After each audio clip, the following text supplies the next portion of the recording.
किसी की स्कूल के रास्ते में आप जो है अपनी बाइक और साइकिल लेके टिरिन टिरिन टिरिन करके आप अपना 7 घंटा गुजार दे रहे हैं और मिलता है आपको क्या? बाबा जी का ठुल्लू। ये वक्त लौट कर नहीं आता, गया वक्त। जिस वक्त में आपको कुछ नया करना था, सीखना था, पढ़ना था, उस वक्त तो आप इमोशनली अटैच थे बहुत ज्यादा किसी से। वो गालिब साहब की मुझे कुछ लाइनें याद आती है कि गालिब जिंदगी भर ये भूल करता रहा, धूल चेहरे पर थी आईना साफ करता रहा। ये जो धूल है ना चेहरे पर है, आईना साफ कर रहे हैं, आपको लग रहा है ऐसे करने से ऐसा हो जाएगा, ऐसा कर नहीं। गांव से अटैचमेंट छोड़ नहीं पा रहा है, वो गलियों से अटैचमेंट जहां शबनम मुझे देखा करती थी उससे अटैचमेंट उसको छोड़ नहीं पा रहा है, वो पतंग उड़ाने से अटैचमेंट, वो गोलियां और कंचे खेलने से अटैचमेंट, वो उनकी शायरी से अटैचमेंट, उनकी मोहब्बत भरी बातों से अटैचमेंट, उनके साथ पीछे बाइक पे बैठ के हु करने का अटैचमेंट। ये सारे अटैचमेंट्स माँ की कसम आपको छोड़ने नहीं दे रहे। और जब तक ये सारे अटैचमेंट्स आप छोड़ेंगे नहीं, तब तक आप एक emotional fool, emotionally blocked, harassed इंसान बन के रह जाएंगे। जब कोई बहुत गहरी तरीके से ना, गहराई से किसी से अटैच होता है, सबसे पहला वो काम करता है सब कुछ छोड़ देता है, हर प्रॉफिट का काम छोड़ देता है, हर एक जो है मुनाफे का काम छोड़ देता है, पैसा कमाना कमजोर कर देता है, कोचिंग करना कमज़ोर कर देता है, कोई चीज़ सीखना कमज़ोर कर देता है। बस यूं ही है सनम, मैं रात में तकिया लेके, मैं ऐसे अपने सर को रख के बस तुम्हारे ही बारे में सोचता रहता हूँ।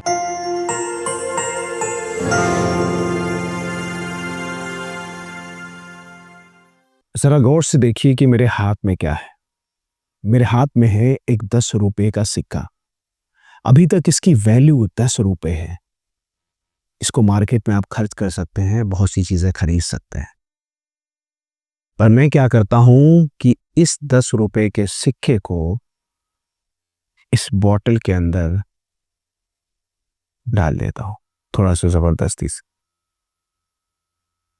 और इस बॉटल के ढक्कन को, कैप को मैं बंद कर देता है। अब ये 10 रुपए का सिक्का इसी में थड़फड़ा रहा, निकलने की कोशिश कर रहा है, भागना चाह रहा है, पर निकल नहीं पा रहा है। इस बॉटल के अंदर ये घिरा हुआ है, ये पूरी तरीके से इसमें बंद है। कुछ ऐसा ही हमारी जिंदगी के साथ होता है, हमारी लाइफ में होता है।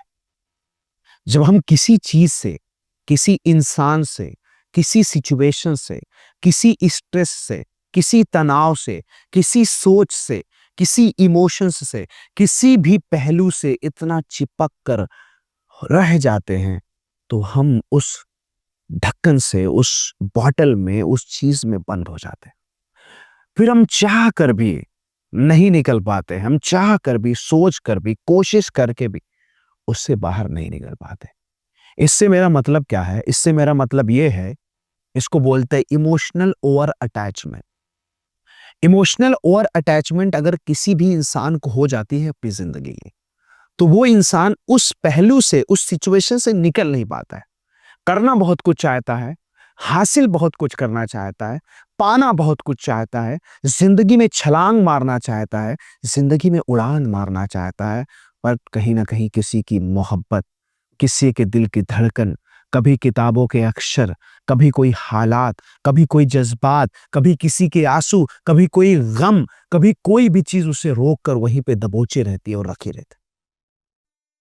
और ये आज 1, 2, 10, 20, 100 लोगों के साथ नहीं हो रहा है, आज ये कई लाखों लोगों के साथ, करोड़ों लोगों के साथ हो रहा है। कोई छोटा सा काम कर रहे हैं, बड़ा करना तो चाहते हैं, पर छोटे को छोड़ नहीं पा रहे हैं। मोहब्बत में बार बार पीड़ा हो रही है, दर्द हो रही है, तकलीफ हो रही है, रोज लात खा रहे हैं, रोज पिटाई खा रहे हैं, फिर भी उस मोहब्बत से जुदा नहीं हो पा रहे हैं। किताबें इतना पढ़ रहे हैं, इतना पढ़ रहे हैं, इतना पढ़ रहे हैं कि जिंदगी को भूल गए हैं कि मेरी जिंदगी भी किसी काम की है या नहीं है। किताबों में लगे वो अटैचमेंट, अपने कमरे से इतना अटैचमेंट, इतना अटैचमेंट, इतना अटैचमेंट हो गया है कि कमरे से बाहर निकल के किसी दोस्त को सलाम भी नहीं कर पा रहे हैं। किताबों के अक्षरों से इतना अटैचमेंट हो गया है कि किताबों के पन्ने को बंद करके कभी खुद की खिड़की खोल कर कोई जाते हुए इंसान को जो है नमस्कार नहीं कर पाते हैं। कभी किसी की जिंदगी में जाकर हम उसको पढ़ नहीं पाते हैं। मोहब्बत में इतना डूब गए, इतना डूब गए, इतना डूब गए कि वो मोहब्बत बार बार सता रही है, फिर भी उससे निकल नहीं पा रहे। जैसे कि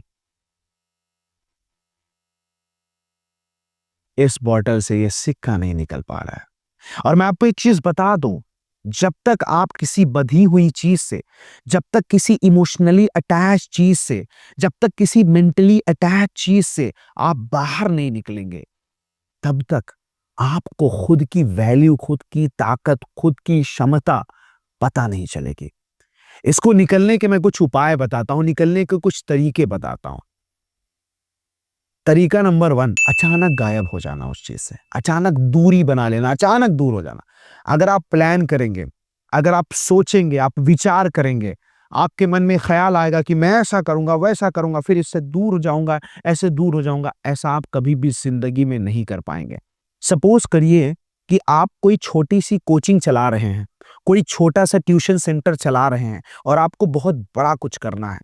अब आप यकीन मानिए उस छोटे से ट्यूशन क्लास से इतना गजब का, इतना गहरा आपका अटैचमेंट होगा कि आप कभी भी उसे बंद नहीं कर पाएंगे।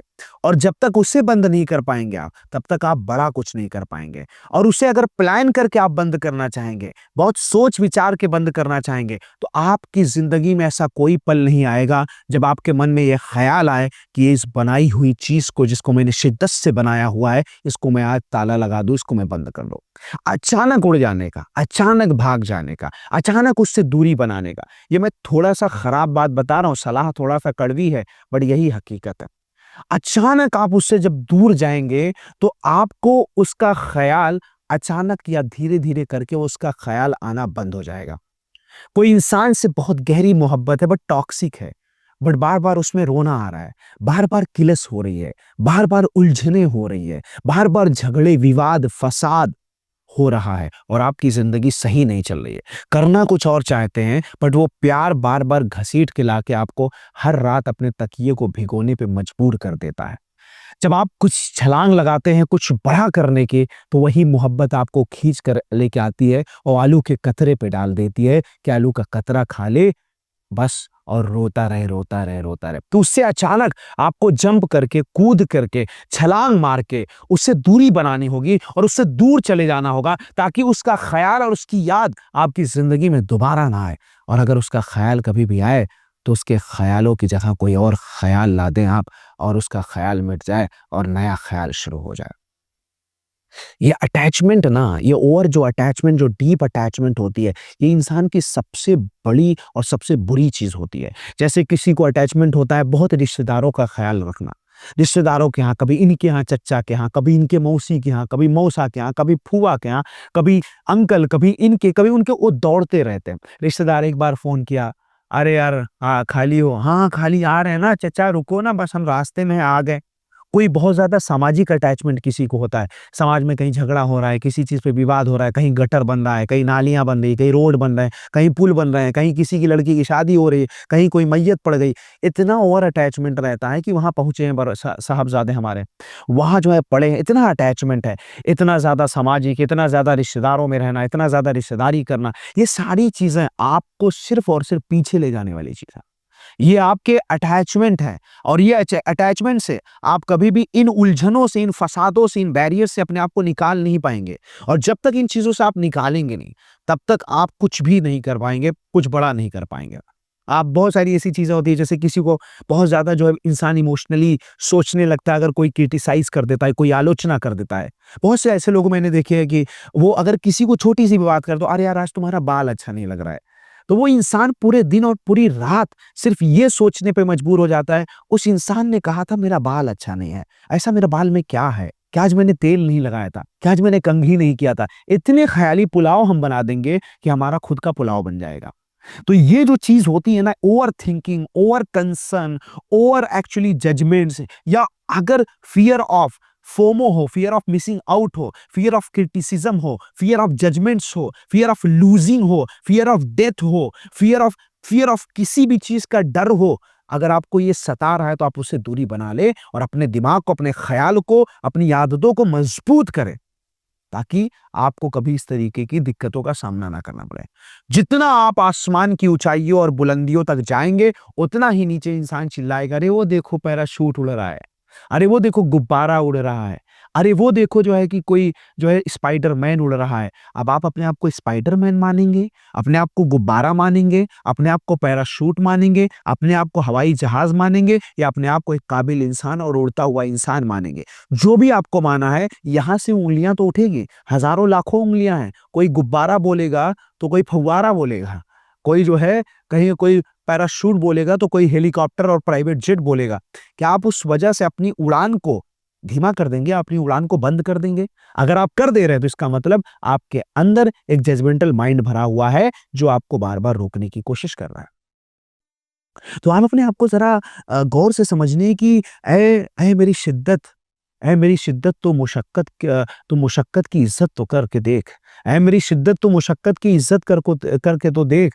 माँ की कसम आसमाँ भी मेरे कदम में आ जाएगा। माँ की कसम आसमाँ भी मेरे कदम में आ जाएगा।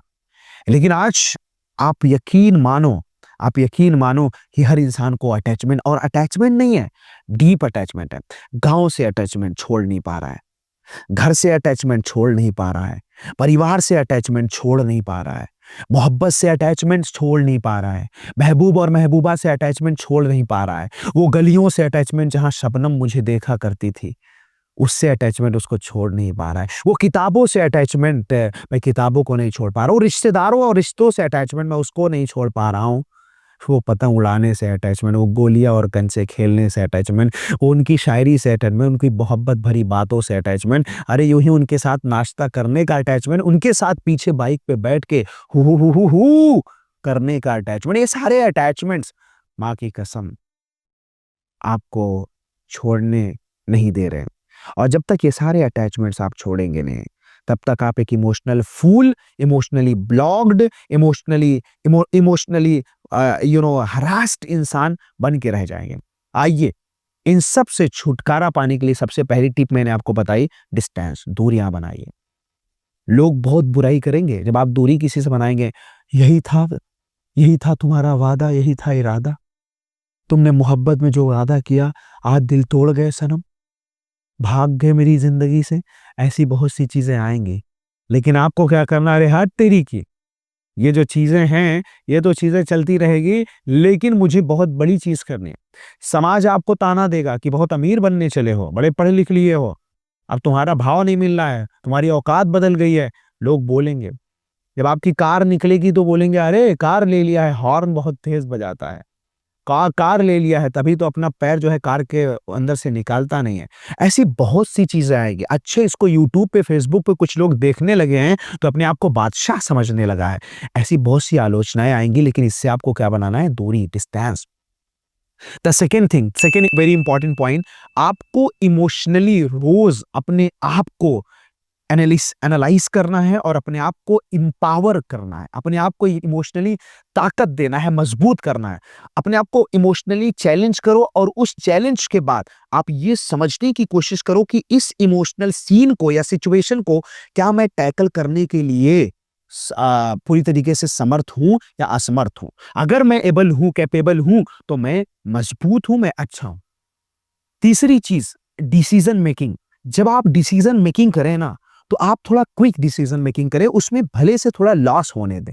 आप जो फैसला लें ना, फैसले में थोड़ा टाइम ना लगाएँ, थोड़ा कम टाइम में फैसला लें। जैसे फॉर एग्ज़ाम्पल, आपको मैं बताता हूँ कि जैसे आपको ₹100 खर्च करना है, तो आपने उसको 4 दिन प्लानिंग में लगा दिया, सिर्फ़ ₹100 खर्च करने के लिए। तो आप क्या करिए, एक बार ₹100 की नोट निकाला और गए और फट से खर्च करके आ गए। नुकसान हुआ तो कितना? ₹100 का, और फ़ायदा हुआ तो कितना? कई करोड़ रुपए का, क्योंकि आपके दिमाग को स्किल मिल गई डिसीज़न मेकिंग की। आज मैं बहुत सारे लोगों को देखता हूँ, आप यकीन मानिए कि आज बहुत से लोग हैं, लाखों, हज़ारों लोग हैं, जो एक छोटे-छोटे फ़ैसले पे कई महीने गुज़ार देते हैं। किसी इंस्टीट्यूट को जॉइन करने में कई सालों, महीने गुज़ार देते हैं। किसी को आई लव यू बोलने में बहुत महीने और सालों गुज़ार देते हैं। तब तक जो है पारो किसी रमेश भाई की हो जाती है, और इधर मुकेश भाई उसका मुँह देख रहे हैं। निकल गई पारो। क्यों? क्योंकि प्रॉब्लम इज़ दैट कि आपने डिसीज़न मेकिंग स्किल जो आपकी है वो बहुत वीक है, और आप इंस्टेंट डिसीज़न नहीं ले पा रहे। इंस्टेंट डिसीजन मेकिंग स्किल या इंस्टेंट डिसीजन टेकिंग स्किल को डेवलप करने के लिए कुछ छोटे फैसले आप जिंदगी में लीजिए, और उन फैसलों के बाद आपके अंदर एक कॉन्फिडेंस आएगा, रिस्क टेकिंग एबिलिटी आएगी, और तब आप जाके कुछ बड़ा कर पाएंगे। नहीं तो आप बहुत अजीब से हो जाएंगे। The fourth thing, step out of your repeated zone.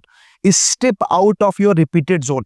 जिस जोन में आप अपने आप को बार बार रख रहे हैं ना, दोहरा रहे हैं, रिपीट कर रहे हैं, उससे स्टेप आउट करिए। जैसे मान लीजिए आप एक ऑफिस में एक हफ्ते भर जा रहे हैं, फिर दूसरे हफ्ते में भी उसी ऑफिस पे जा रहे हैं, तीसरे हफ्ते में भी उसी ऑफिस पे जा रहे हैं, आपके दिमाग में क्या आएगा? घूम फिर के वो ऑफिस की बातें, घूम फिर के वो ऑफिस के लोग, घूम फिर के वो ऑफिस की जो आलोचनाएं होंगी, जो गलत चीजें होंगी, गलत फहमियां होंगी। अरे 6 दिन ऑफिस गए तो 7वें दिन पहाड़ में चले गए।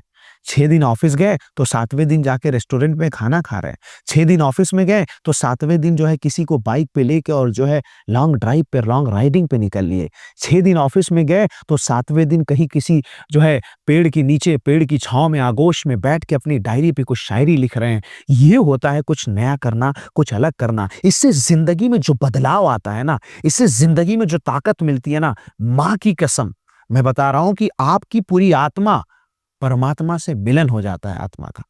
वो वाला नहीं कि इन्ना लिल्लाहि व इन्ना इलैहि राजिऊन, लेकिन ये वाला कि कम से कम आपकी आत्मा को सुकून मिलता है और आपकी आत्मा को चैन और इत्मीनान और करार मिलता है। ये होती है पावर। तो फोर्थ पॉइंट मैंने बता दिया। फिफ्थ पॉइंट पे आते हैं। फिफ्थ पॉइंट पे, at least you have to learn something new. आपको कम से कम कुछ नया सीखना है डेली बेसिस पर। अगर मैं कहता हूं डेली बेसिस पर आप नहीं नया सीख पा रहे हैं तो आप एक हफ्ते में सीखिए। आप एक चीज ध्यान दीजिएगा, जब कोई बहुत गहरी तरीके से ना, गहराई से किसी से अटैच होता है, सबसे पहला वो काम करता है, सब कुछ छोड़ देता है। हर प्रॉफिट का काम छोड़ देता है, हर हर एक जो है मुनाफे का काम छोड़ देता है। पैसा कमाना कमजोर कर देता है, कोचिंग करना कमजोर कर देता है, कोई चीज सीखना कमजोर कर देता है। बस यूं ही है सनम, मैं रात में तकिया लेके, मैं ऐसे अपने सर को रख के बस तुम्हारे ही बारे में सोचता रहता हूँ। बस यही सोचता हूँ कि मैं, देखो मैं आपको इमोशनली फूल इंसान के बारे में खास बात बताता हूँ, बहुत इंपॉर्टेंट है, आप गौर से सुनिएगा। जो इमोशनली फूल होता है, कमजोर होता है। मैं बचपन में आता, बचपन में हम लोग जब किसी लड़की को इम्प्रेस करना होता था, किसी को इम्प्रेस करना होता था, तो हम लोग बहुत ऐसे प्यारा सा चेहरा बना लेते थे, मासूम सा। कोई पैसे बोलता, जी जी आंटी जी, जी जी चाचा। ऐसा इसलिए हम बनाते थे ना, हमें लगता है कि जितना हम मासूम बनेंगे ना, वो जो लड़की देख रही है सायमा बानो, या वो जो देख रही है आकृति या प्रीति, वो हमें देखकर ये सोचेगी, अरे यार ये लड़का कितना प्यारा है, कितना सीधा है, बहुत भोला है, उम्मू। समझ रहे, मतलब कितना ज्यादा जो है वो कनेक्टेड फील करेगी और अपने मोहब्बत का इजहार आपसे कर देगी। दुनिया को आप गलत आंक रहे हैं। इसकी वजह से आप यकीन मानिए कि किसी की खिड़की के सामने आप 4-4 घंटे गुजार दे रहे हैं और फिर भी पारो किसी और की हो जाती है। किसी के दरवाजे पे, चौखट पे आप जो है 5-5 घंटे गुजार दे रहे हैं। किसी की गली में खड़े होकर आप 10-10 घंटे गुजार दे रहे हैं। किसी की स्कूल के रास्ते में आप जो है अपनी बाइक और साइकिल लेके टिरिन टिरिन टिरिन करके आप अपना 7 घंटा गुजार दे रहे हैं, और मिलता है आपको क्या? बाबा जी का ठुल्लू। मिलता कुछ नहीं। ऐसा आपके साथ क्या हो रहा है? नुकसान हो रहा है। आपका नुकसान सबसे पहले वक्त गया। ये वक्त लौट कर नहीं आता है। ये वक्त लौट कर नहीं आता, गया वक्त।